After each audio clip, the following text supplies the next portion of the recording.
असं काय नाही, गतिमान सरकार म्हणून ज्याची नोंद घेतली जाते या पुण्यनगरीत या देशामध्ये. पण जैन मंदिर ज्या गतिमानाने खाण्याचा प्रयत्न बिल्डरांच्या माध्यमातून केला त्याचाच आज मी विचारतोय. आणि हे सगळे बिल्डर माननीय मुरलीधर मोहोळ यांच्या हस्तक आहेत. आणि हा सगळा व्यवहार बँकेचा असेल, रजिस्ट्रेशनचा असेल, हा सगळा व्यवहार आणि धर्मदायित्वाचा, ह्या व्यवहारामध्ये संशयाची पाल ही मुरलीधर मोहोळांवर जाती.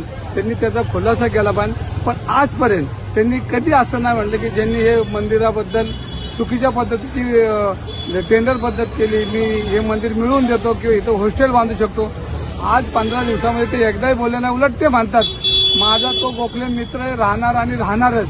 म्हणजे भीष्म प्रतिज्ञाच घेतली त्याच्या पाठीमागे उभं राहायची. आणि त्यांनी जैन मंदिर घाण ठेवलं, त्याची पाठराखण करायची. हे चित्र त्यांनी पुणे शहरापुढे उभं केलं. पण देशामध्ये जैन समाज कायम भारतीय जनता पार्टीच्या पाठीमागे उभा राहिलाय. पूर्णपणे जे त्यांचे विचार आहेत त्या विचाराला त्यांनी मदत केली, त्यांना मतदान केलं, त्यांच्या पाठीशी उभे राहिले. हा विषय एकट्या रवी धंगेकरचा नाही. आज जैन समाजामध्ये असंतोष आहे. पण ते बोलत नाही, ते व्यापारी आहेत. ते तुम्हाला रस्त्यावरून नाही बोलणार. पण ते त्यांचं मग शेवटी त्यांनी एकदा काही ठरवलं तर त्याचे परिणाम सगळ्यांवरच होतील. आणि हे चाणक्य देवेंद्र फडणवीस साहेब आहेत. ह्याचा विचारणा ते मुरलीधर मोहोळला करतील.